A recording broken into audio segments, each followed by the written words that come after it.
Good morning, good afternoon, good evening. Thank you guys once again for joining the 9Ds podcast hosted by yours truly, Kevin Thompson, founder and CEO of 9 Capital Group. Thank you guys for joining us. As I always say, subscribe to the channel. As I always say, go and get my book, MLB to CFP, live on Apple and Amazon. If you have any questions, comments, or concerns, you can email us at info@9icapitalgroup.com. Send us your questions. Go to the website at www.9icapitalgroup.com. Schedule your appointment. As you know, we're here to do what? Educate, empower, and engage, and also entertain. And today, got a special guest for you, Andy Panko, Tenon Financial. We're talking infinite banking, and is it a fool's game? I wanted to get an expert opinion. Andy, welcome to the show. Let's get it.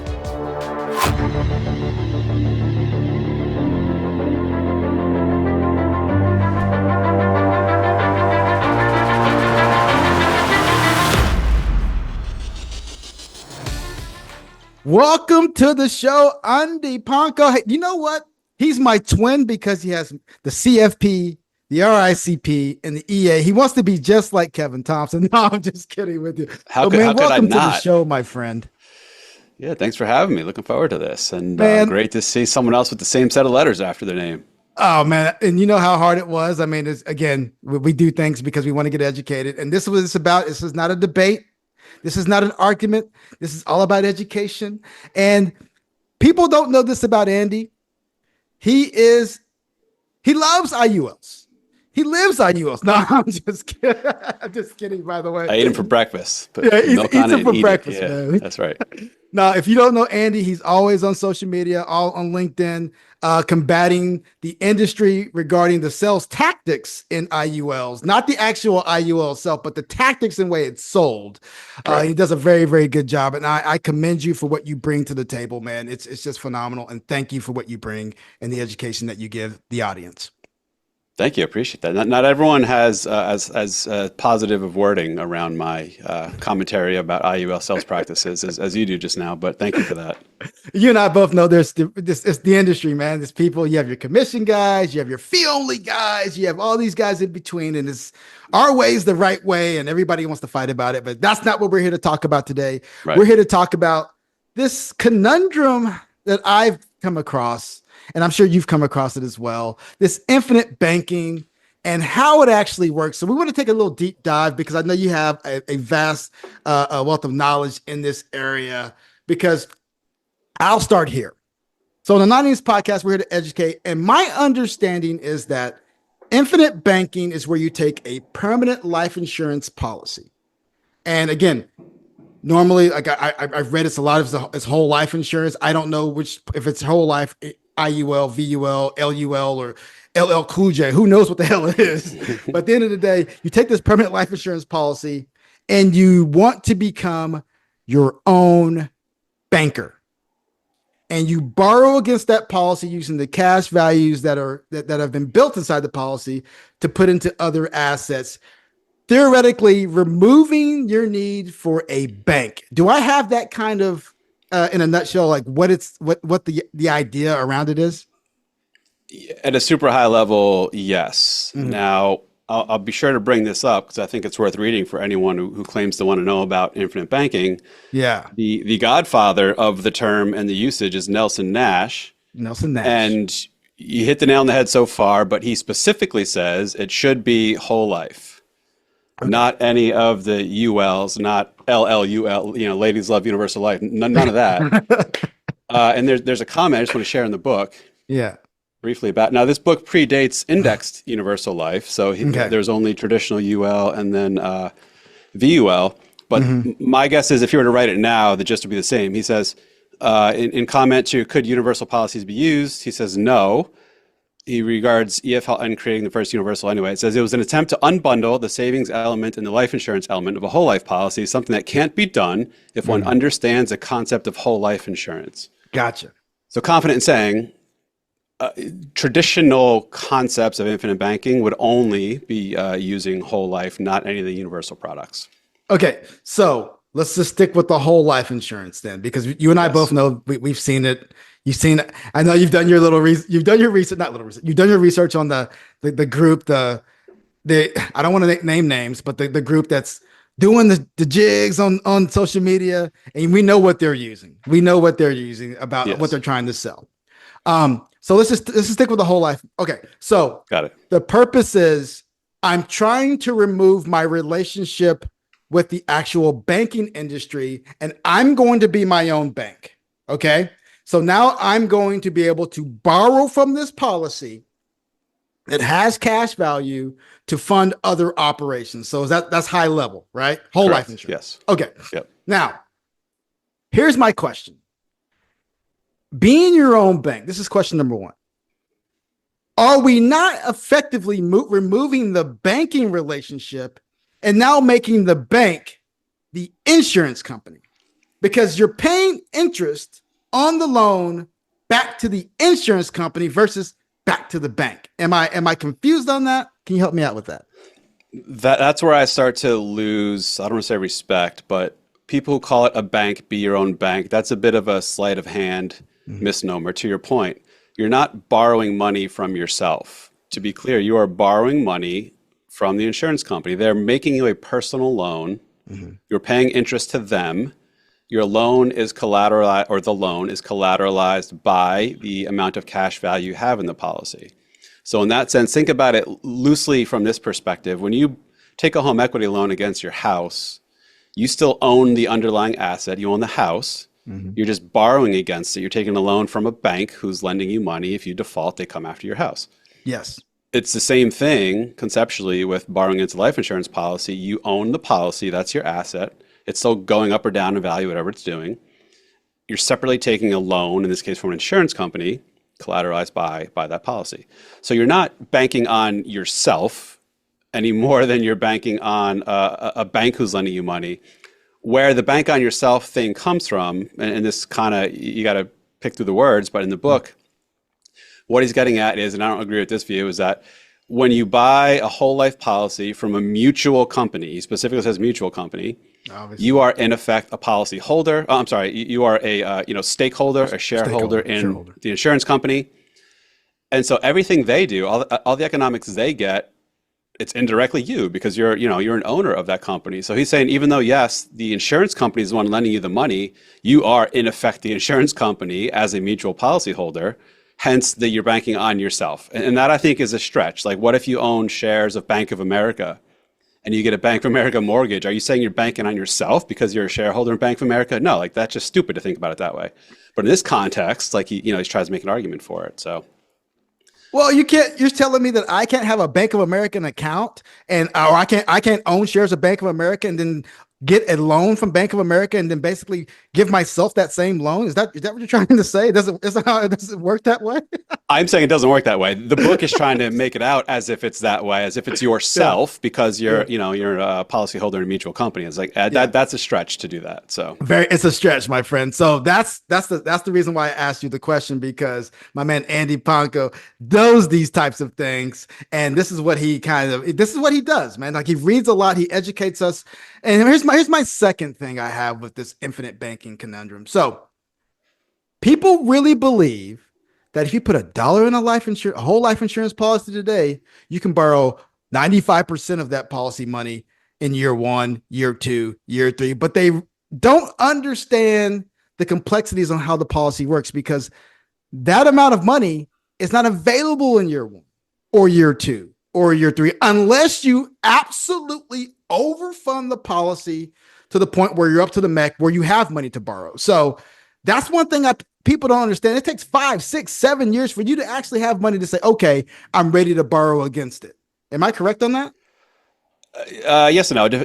I think you said it both ways. For people that do max fund it up to the limit where it's not yet a modified endowment contract, yes, all else equal, there's much more of your money available to be borrowed against early on, versus if you just put in the bare minimum that's required to keep the policy afloat for the rest of your life, the amount you can borrow against will be substantially lower in the early years. So that really does depend. I mean, I don't know if there's anything that's 100% borrowing capacity right off the bat, but depending on the policy and whatever, I want to believe there's some that could be 90+%, in the early years you can borrow on. But that's all going to be policy specific. And to be fair, I'm in no way saying borrowing against life insurance is a bad idea or that there's not merits to it. Like that's not what this is about at all. Yeah. I think you sort of brought this up with my views about IUL. It's just how it's bastardized and misrepresented and basically sold by some people to everyone as the panacea to all things financial. That's where things could, people can end up getting in trouble. But there's no doubt merit to having an asset like a cash value life insurance policy to borrow against.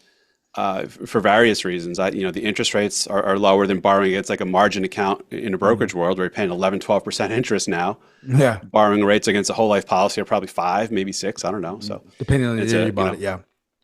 Yeah. So there's that. And it is a more stable asset base. A cash value in a whole life policy isn't going to whip around like someone who has a brokerage account full of Tesla and Nvidia stock or something. So there's something to it. It's so tweaked and twisted just for the sake of people making sales in many cases. And that's what I take issue with. Full disclosure, I have 4 life insurance policies on my 4 whole life insurance policies on my unsaid person. And they're doing quite well. I mean, the term that I hate to hear, properly structured whole life insurance policy. Yeah, as an agent, we always want to properly structure our policies. So maybe it's a 50-50 blend of PUAs and base policy costs, and we just fund them to have that cash value in there. But yeah, I believe in it. But one thing I'll say is this: coming from a mutual carrier, the Kool-Aid in those places, in the when you go to the conventions and all the other stuff, is astronomical. I don't blame the agents who sell the products. I more blame the GAs and the insurance companies for not educating their base well enough to have firm conversations on the actualities of how the policy interacts with just everyday people. For example, I have a buddy. He's been in the business for almost over a decade, and we just found out something about the policy. Like, oh my God, did you know that if you made a policy paid up in year 15, this happens to it, or this happens to your commissions and all this other stuff. It's all this stuff behind the scenes that no one will ever understand, and you will only understand it when it happens. Not you can't teach it. It's just when it happens, like, oh, I didn't realize that was going to happen. So it's one of those industries that it's fraught with that. But so I guess my question is, with infinite banking, what would you say when someone borrows against the policy? How does the interest crediting, and I know this may be difficult because it's different in all insurance companies, but people don't understand how the insurance crediting or the interest crediting works once you start taking that loan. It's not the same unless you're direct recognition or non-direct recognition. Can you walk us through that a little bit? Or my too over the top there? Is that too over the table? How interest crediting. So for example, I'll say this. I did an illustration on my policy. I said, here's one with the $10,000 loan that I repaid 6 months later, and here's one without the $10,000 loan and what happens to the policy moving forward? Well, the one with the $10,000 loan has lower cash value in the future, right? So it's the same concept of when I do infinite banking, when I take a loan, like that loan needs to be repaid, right? Right. If you don't repay it, what happens to the policy? The infinite banking, as espoused by the godfather of it, says you have to repay all loans. Mm-hmm. And this is, again, where I think that the wording and labeling of banking, bank on yourself, be your own banker, gets so beaten up and twisted and misused. I see people who sell it say you never pay it back. Just constantly take loans, turn around, pump that money back into the policy or other assets that might grow. But no, it's very clear multiple times over in the book that you have to pay it back. Mm-hmm. Furthermore, this is what a lot of people I think don't know either. If let's say you can get an auto loan at 10%, I'm just making that up, and you have a whole life policy you can borrow against at 5%, you would obviously want to borrow all else equal against the policy at 5%. But in order to infinite bank as put forth by Nash, you should pay back as if you borrowed at 10%. So even though your actual interest is only 5 from borrowing against this policy, pay it back at whatever other cost of interest you would have had you not used the policy, in this case 10%.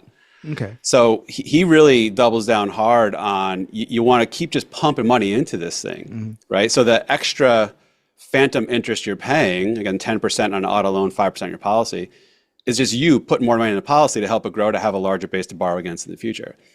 So, I mean, I don't know that that's good or bad necessarily, but I think a lot of people who buy this aren't committed or aren't aware that that's what you're supposed to do to really make this thing tick, as the founder of Infinite Banking said you should.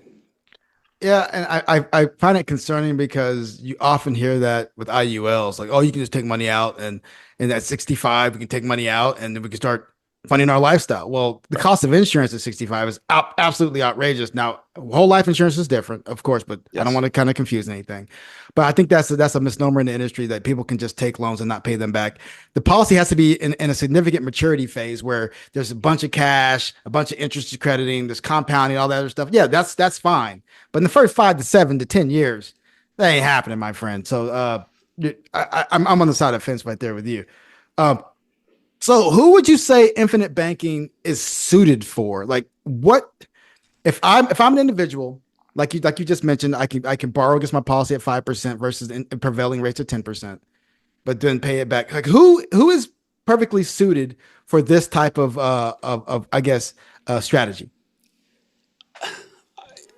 Not infinite banking specific, but the idea of having a permanent form of life insurance, be it whole life or one of the universal flavors, not just as a means of actually having a life insurance benefit if you die, but something to tap if and when needed as a buffer asset, a volatility shield, or whatever you want to call it. I think generally speaking should only be sold to people who are higher net worth or income, higher level of understanding and sophistication about financial products and things that make them tick. People who are more likely to be willing and able to use this product as it needs to be used, to manage it as it needs to be managed, to fund it as it needs to be funded, including if things go a little sideways down the road, especially like a universal policy where there's more flexibility and variability. Who should not use it is, you go on TikTok and there's some dude I just saw the other day, he had a guns blazing, he had a tank top on and said "banks suck" across it, pitching it to anyone who's going to listen as the strategy they should get. That's asking for trouble. People who are middle to lower income, don't have the means, don't have the understanding of this, they're going to buy this thing on this flashy, glossy kind of pipe dream of an illustration and story they were sold. Fast forward, because they lose a job, because they lose interest, because they lose motivation and dedication to fund it, whatever, this thing could go sour and blow up. In worst case, they walk away with nothing, not even a death benefit, if they don't die from this policy. Now, that's an extreme scenario, but I think there will be a lot of those scenarios. So, long way of saying, if you've you don't necessarily have to have exhausted your traditional investable accounts like, 401ks to the max or putting away a certain amount in a non-qualified brokerage. But you need to have the financial capacity, the financial knowledge to really understand, to be fully committed. This is a lifetime arrangement you're getting into. This isn't a 2-year thing and tap out and I'm done. Those things have to be in place. And now it's hard to say who exactly checks those boxes, who doesn't, but I can tell from a lot of these pitches that you're speaking to people who do not check these boxes. Well, here's my question. So let's just say I have $100,000, right? $100,000. I can start a whole life insurance policy, underwriting and all the other stuff aside. I can start a whole life insurance policy and fund it.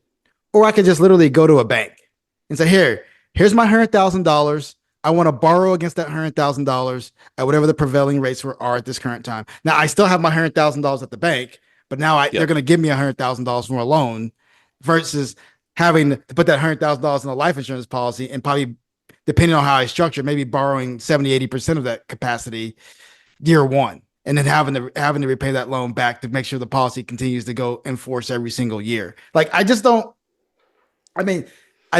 understand the concept, and maybe that's my own ignorance, but why would I just go to a bank, borrow my own money, and my money's still there, and I can borrow 100%. They'll give you 100% of that because that money's there. It's collateralized. So, boom, I got it. Here's my interest rate. I can take this money out now. It's still sitting in the bank, and I can do something else with it.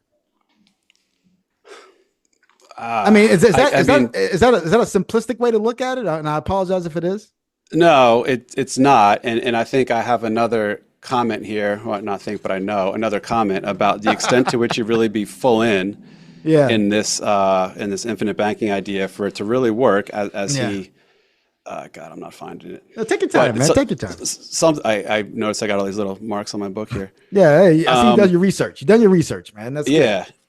And so for this to properly work, he says it's going to take 20, 25 years for the average person, and I'm paraphrasing because I can't find the quote, 20, 25 years of the average person to fully build out this structure, this banking system, and multiple policies.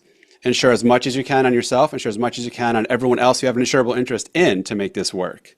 Wow. So, I mean, again, to go full bore with how infinite banking is supposed to be done, vast majority of people don't have the willingness or ability or assets to make it work. Gotcha. Again, I'm not saying having a life insurance policy that you eventually borrow against is a bad idea. It could definitely make sense. But I think it's such a longer term play compared to a short funding need, like you said, borrowing from a bank. It's not an apples comparison because there's so many other things. Like life insurance is first and foremost life insurance. Secondarily, it could be a non-correlated asset you have access to through loans. So it's hard to definitively say if it's going to be better or worse for you or anyone else. In your scenario, you have $100,000. You don't otherwise have a need for permanent life insurance. I don't know that I'd buy a policy just to eventually do this banking thing because, again, per Nash, you need lots of years and lots of policies and lots of consistency to really make this thing tick as it's supposed to. Yeah, and then of course that brings in the buy term and invest the difference crowd, right? I can just go buy a huge term policy for a fraction of the price, and now I'll be able to invest my money, my $100,000. I can put my $100,000 in an investment account, and if I do that, I can borrow via margin rates. You get a margin loan, and then, you can do that, or the account grows well. You take money out, you're just living off growth. So like that could turn out to be the better outcome. Yeah, nothing's guaranteed in either of these scenarios, but hey, be careful with that word "guaranteed." Now, notice nothing's guaranteed. No, so Andy, I got a couple more questions for you, my friend, because I like to keep these short, but I also like to keep them entertaining, man. So, aside from the infinite banking, I know you have a face on the LinkedIn, and we talk about IULs, and I'm going to go there right now. Okay. What is your opinion around the product itself? Because I see you have a lot of like knowledge about the topic and that subject. You always posting about this IUL. Like, first of all, are you for or against them? I'm confused. I'm not anything about them. They're a product. I think they're not inherently bad. Some people will say they're bad. I don't think they're inherently bad. I think they're a lot riskier than a lot of people are aware or will let on. My view is if you want or need some form of permanent life insurance, you have whole life at one end of the spectrum. Not very glamorous, pretty stable. You know what you're going to have to pay in. You more or less know what you're going to get out. Or, not guaranteed, but within a much more reasonably known bound of sort of what your interest or, growth is going to be every year. The other end of the spectrum is variable universal life. Could be wildly good for you long-term, or it could be wildly dangerous. It depends what you invest in within the policy, how the cost of insurance change over time, et cetera, any other fees that may be adjustable. That's going to have, much more potential for growth and good things, but also much more potential for, bad things, policy lapsing, policy not doing well. IUL sits somewhere in the middle of that spectrum, depending who you ask. Some will say it's much closer to whole life than variable. Others will say somewhere. I don't know where it is. I just know it's somewhere in the middle. Yeah. I know it is riskier, and there's more levers the insurance company can pull, and there's a lot more variability and flexibility, or flexibility is just sort of a way to tweak and repackage the word more risk. Because the insurance company is putting some of the risk on you, the policyholder, hence making it more flexible. Yeah. So it's somewhere in the middle. Now, I personally don't see a lot of use cases, and here's why. Like if I'm going to go into permanent life insurance for the purposes of permanent death benefit and or, secondarily, the ability to tap it to borrow or whatever, I want to minimize the risks and unknowns. So this might just be me and my personal risk tolerance, but I'm going to lean towards whole life for doing that. I'm not touching variable universal life if I want to borrow against it, because anytime you borrow against anything, you're levering it up. And what does leverage do? It amplifies both the good and the bad. It increases the risk of something. So I'm not levering an already risky product. IUL somewhere in the middle. Could it turn out better than a whole life long-term? Sure, of course it can. Could it turn out worse? Definitely, of course it can. So I'm like, I want to minimize the unknowns and just go whole life if I'm going this route. But that's me.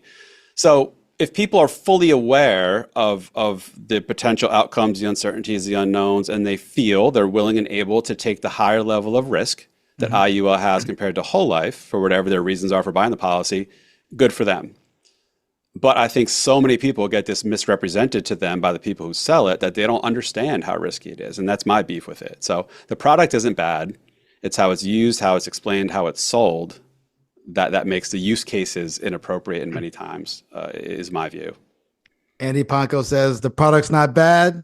It's how it's used. It's how it's sold. It's how it's represented to the people. And I'm right there with him 100%. Like I truly believe in my heart of hearts that majority of people who are selling these products truly don't understand how they actually work. And that's on most sides of the fence. I don't care if you're selling IUL, VUL, even whole life LLUL, LLUL, right. All those cases. So get yourself someone who is experienced in this game, because the last thing you want, in my humble opinion, is to have someone selling you something and you look at their experience and it says 1 month or 6 months or even 3 years.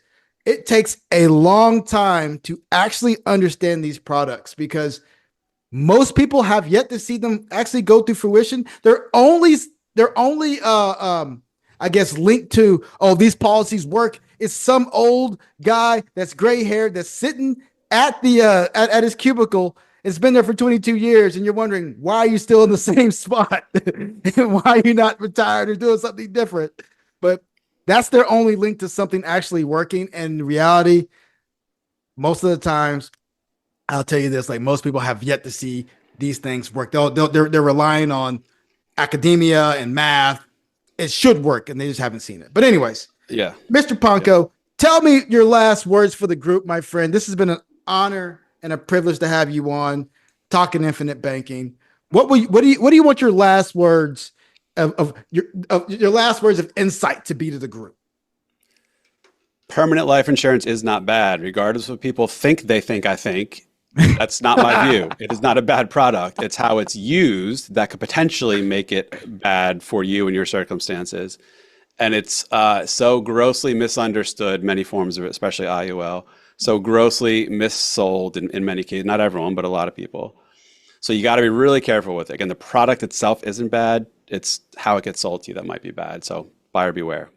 Buyer beware. Caveat emptor. Thank you guys for joining the 90s podcast. Andy, thank you for joining the show, my friend. It's been fun. Thank you. We had Andy Panko from Tenon Financial. He was talking infinite banking, how it's not as bad as people make it out to be, but buyer beware, caveat emptor. It's easily misrepresented. It's easily misunderstood. It's easily abused by advisors who don't understand how policies work, whether it be whole life insurance, IULs, VULs, etc. But he's not for it. He's not against it. He just wants to educate people on the situation they're in. Thank you guys for joining the 90s podcast. Subscribe to the channel. Don't forget my book, MLB to CFP, live on Apple and Amazon. You have any questions, comments, or concerns, you can email us at info@99capitalgroup.com. Send us your question. Go to the website at www.99capitalgroup.com. Schedule an appointment. As you know, we're here to do what? Educate, power, and engage, and also entertain. We had Andy Panko on the call, talking IUL, talking infinite banking, talking permanent life insurance. It's getting educated, my friend. Happy Thanksgiving. Stay humble, stay safe, my friends. I'll see you again soon.